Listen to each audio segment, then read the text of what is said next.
श्रीमान राजेश राजोरा जी, पालेकर जी, बापू जी और यहाँ उपस्थित किसान भाइयों और बहनों,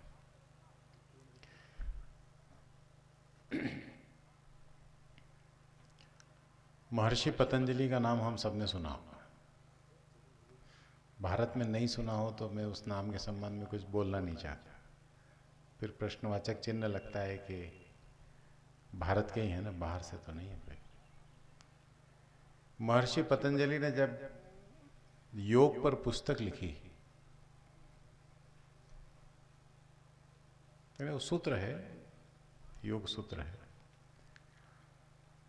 तो आपको ये जान के आश्चर्य होगा कि उसका पहले पंक्ति के पहले वाक्य की पहला शब्द जो है वो क्या है। योग सूत्र कम ही लोगों ने पढ़ा होगा। मैं बहुतायत पूछता हूँ, पूरी रामायण सांगोपांग किसने पढ़ी है? तो चौराहे पे नारा लगाता है जय जय सिया राम का, लेकिन रामायण नहीं पढ़ता। और ये गलतफहमी निकाल देना चाहिए कि महाभारत घर में नहीं पढ़ना चाहिए, बिल्कुल पढ़ना चाहिए। ये किसी दिग्भ्रमित लोगों के द्वारा उत्पन्न विचार है। जिसमें वासुदेव कृष्ण की व्याख्या हो वो किताब घर में नहीं पढ़ना चाहिए। अब सभा की मर्यादा है, इसलिए शब्द प्रयोग नहीं कर रहा हूँ। ऐसे लोगों को क्या बोलना मेरे को चिंता होती है। तो पतंजलि ने जो योग सूत्र लिखा, उसका पहली पंक्ति का पहला वाक्य लिखा, वो बहुत सुंदर है। उन्होंने लिखा अथः योग। इसका मतलब होता है अंग्रेजी में नाउ योग, हिंदी में अब योग। तो पतंजलि जैसा लेखक ऐसा क्यों लिखता है? तो उन्होंने कहा सब कुछ देख लिया ने, सब खा लिया, सब पी लिया, सारा संसार देख लिया। जब सारे संसार से तुमने देख लिया, उसके बाद लगा कि अभी भी बात नहीं बनी, तो वहां पतंजलि कहते हैं अब योग, इसके बाद योग। तो रासायनिक देख लिया, जैविक देख लिया, उसके बाद मैं लिख रहा हूं अतः शून्य बजट खेती।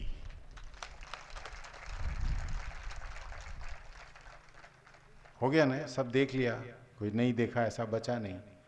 बगैर देखे हुए बड़ा रहस्य रहता है, और देखने के बाद समझ में आता है कि इसमें रहस्य जैसा कुछ था ही नहीं। ये प्रकृति का नियम है।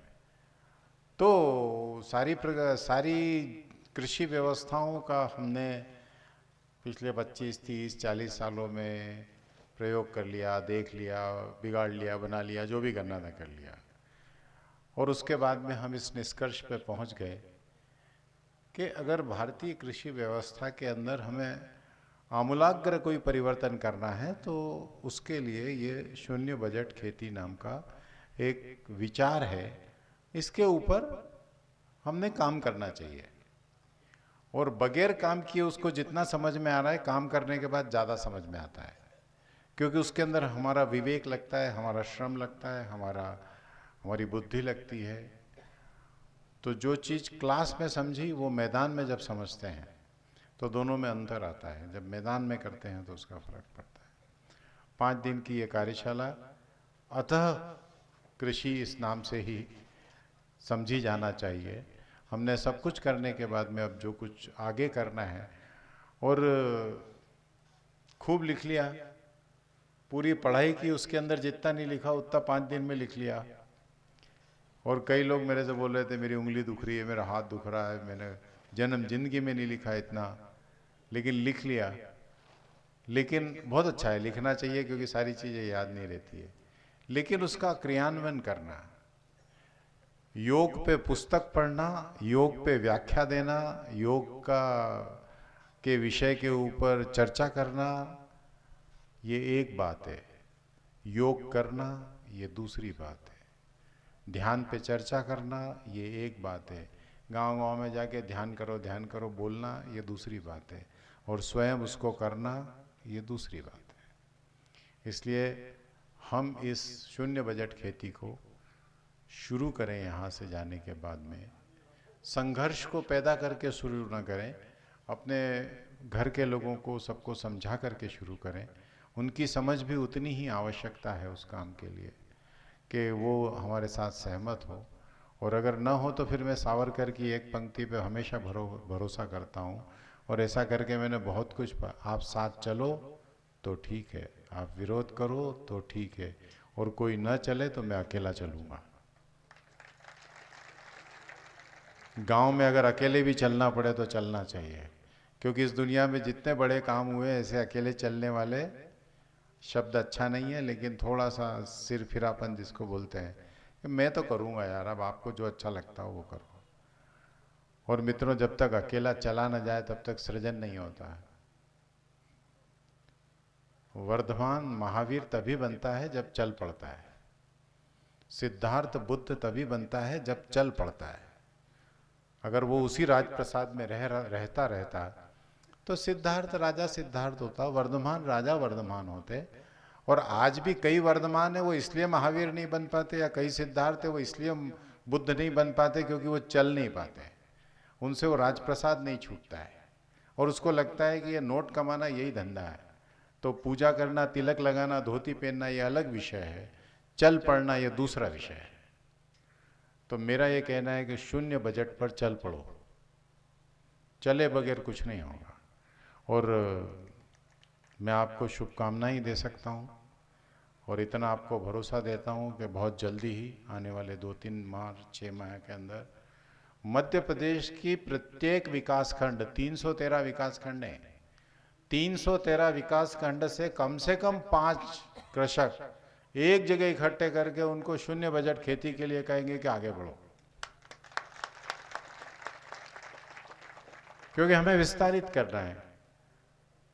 हमें जयपुर में भी करना है, बाकी सब जगह भी करना है। जिन राज्यों में नहीं पहुंचे, नॉर्थ ईस्ट बाकी रहता है, बहुत बड़ा हिस्सा है, क्योंकि विचार का विस्तार भी उतना ही आवश्यक होता है। लेकिन अभी हम मध्य प्रदेश का विचार करेंगे। हमारे जलवायु क्षेत्र जो 12 हैं, कितने 12 हैं ना, 11 क्षेत्र हैं, उन 11 क्षेत्रों का विचार करेंगे। और मध्य प्रदेश का विचार करने के बाद में आगे और कहाँ जाया जा सकता है और कहाँ रिक्तता और शून्यता है, क्योंकि हर एक को वही करना चाहिए जिसमें उसकी सिद्धता हासिल हो। मैं संगठन शास्त्र में 30 साल से पला बड़ा, मेरा यही शास्त्र है, मैं यही काम कर सकता हूँ।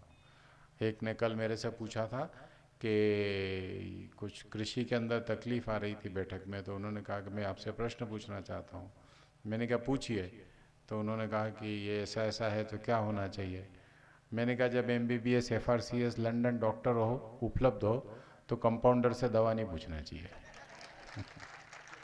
मैंने कहा पालेकर जी उपलब्ध है और मेरे से पूछ रहे हो कि ये, मैंने कहा कंपाउंडर से पूछते हैं क्या सिर दुख रहा है क्या दवा देना चाहिए, वो उसका काम नहीं है। और मुझे बहुत अच्छी तरह मालूम है, और मैंने ये दत्तोपंत से सीखा था। इसी एयरपोर्ट पे दत्तोपंत जी से एक ने कहा था कि डैम के समर्थन और विरोध में आपको एक भाषण की अध्यक्षता करना है। उन्होंने कहा डैम मेरा विषय नहीं है, लोक संग्रह मेरा विषय है, मजदूर मेरा विषय है, किसान मेरा विषय है। इन तीनों बातों पे बोल सकता हूँ, इसके अलावा किसी पे नहीं बोल सकता। और मैं उन्हीं का अनुयायी हूँ, जो विषय मेरे हैं उस पर बोल सकता हूँ, जो विषय मेरे नहीं है वो मेरे विषय नहीं है, मैं उस पर नहीं बोल सकता।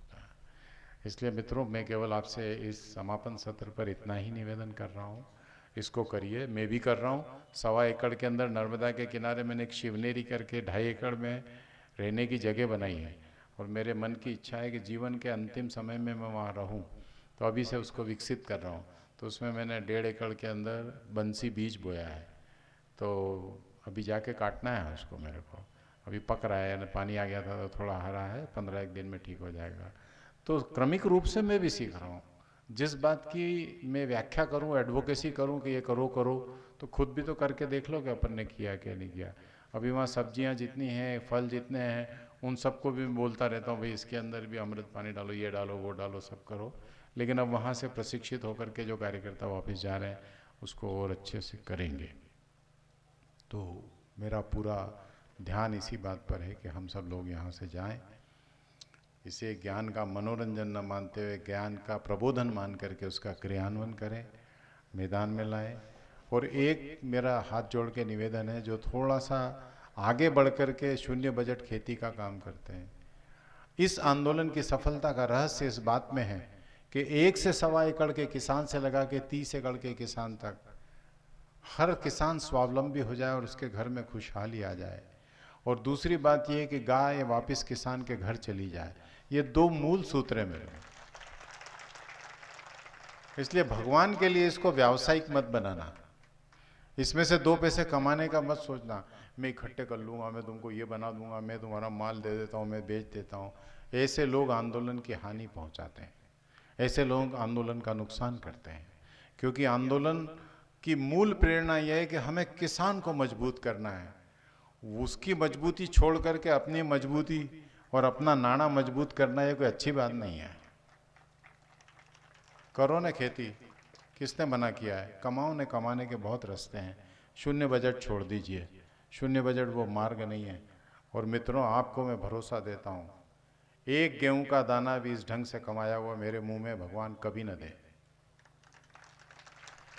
पूरे विदेश में जाते हुए अगर मैं किसी एक चीज़ का ध्यान रखता हूँ, खाने के लिए 15-15 दिन तक अगर फल खाता रहता हूँ, तो बस मेरे मन में एक चीज़ रहती है, वहाँ हर बात में गोमांस डालते हैं। और मुझे लगता है यार, इस जन्म में क्या किसी जन्म में मेरे मुंह में गोमांस गलती से भी नहीं जाना चाहिए। तो 15 दिन तक फल ही फल खाता रहता हूँ, ब्रेड भी नहीं खाता इस चक्कर में मैं। फल, दूध, बस सब्जियाँ यही चलती रहती, कच्ची सब्जी, फल, ये। इस चक्कर में दुबला हो जाता हूँ। लोग मेरे से बोलते हैं स्लिम फास्ट में गए थे क्या? मैंने कहा कोई स्लिम फास्ट में नहीं गया, विदेश गया था, खाने को नहीं मिला था, ऐसा दुबला हो गया हूँ। तो ऐसा हो जाता है। तो भगवान के लिए 0 बजट जो खेती है, शून्य बजट खेती है, इसको प्रामाणिकता से करिए, अंतस्थ हृदय से प्रामाणिकता से करेंगे तो उसका क्या प्रभाव होता है, ये बात कह करके अपनी विषय खत्म करता हूँ। चंद्रशेखर आज़ाद के साथ जब जो युवा रहता था, उसको कभी चंद्रशेखर आज़ाद ने ये नहीं कहा कि क्रांति में मेरे साथ चलो, कभी नहीं कहा। वो साथ रहते रहते वो लड़का एक दिन बोलता था, आज़ाद काकोरी में मैं भी आपके साथ चलूँगा, आज़ाद वहाँ पे मैं भी चलूँगा आपके साथ में। अचानक जिसके साथ रहते रहते क्रांति करने की इच्छा होने लग जाए तो समझ जाना सामने वाला 100% सोना है। और जिसके साथ रहते हुए ये इच्छा न हो तो समझ जाना चाहिए मेरे में जितनी खोट होगी इसमें थोड़ी ज़्यादा है। मैं तो आपको सही बता रहा हूँ, मुझे नेतागिरी नहीं करनी और मुझे कोई चुनाव नहीं लड़ना। फिर भी मुझे मालूम है कि छत्रपति शिवाजी महाराज की तरह एक श्रेष्ठ राज्य संचालन को योगी ही खड़ा कर सकता है, भोगी के बस की बात नहीं है। इसलिए राजनीति कितनी भी गंदी होगी, कुछ भी होगी, मैं उसमें खड़े रह करके करूँगा, क्योंकि इस देश का संचालन मैं अयोग्य लोगों के हाथ में नहीं देना चाहता। छींटे उड़ेंगे, गारा लगेगा, गंदगी लगेगी तो सहन करेंगे। दीनदयाल जी कहते थे, गटर में उतर के भी अगर मुझे नाली साफ करना पड़ेगी तो मैं नाप साफ करूंगा, आप मुझसे दूर खड़े हो जाइए, आपको बांस आ रही है। इसलिए मित्रों, पंक्ति निश्चित है, दिशा निश्चित है। शून्य बजट का काम कंधे पे उठा लो, ये गोवर्धन का पर्वत है, अपन सब लोग अपने अपनी ताकत लगाओ। और इसमें कृष्ण भगवान तो पालेकर जी हैं ही, वो अपनी छोटी उंगली लगाई रहे हैं, रात दिन एक करते ही रहते हैं। कल ही डाटा मैंने सबको, मैंने कहा क्या करते हो यार, इतना शोषण नहीं करना चाहिए किसी व्यक्ति का, बहुत ज़्यादा शारीरिक श्रम, मानसिक श्रम होता है, बोलने के लिए कितना होता है। तो वो उस गोवर्धन पर्वत को उठाने में अपनी महती भूमिका निभा रहे हैं। हम सब लोग उसको ताकत से और प्रामाणिकता से उठाएंगे तो मुझे लगता है कि देश के किसानों की, मध्य प्रदेश के किसानों की न केवल आत्महत्या रुकेगी, लेकिन उसका वो स्वर्णिम भविष्य फिर से लौट आएगा जो कभी आज से कुछ 1000 साल पहले था या कुछ 100 सालों पहले था। वो जीवन उसका लौट आए, इसी प्रार्थना और विश्वास के साथ इस समापन सत्र में मैं अपना उद्बोधन समाप्त करता हूँ। वंदे मातरम।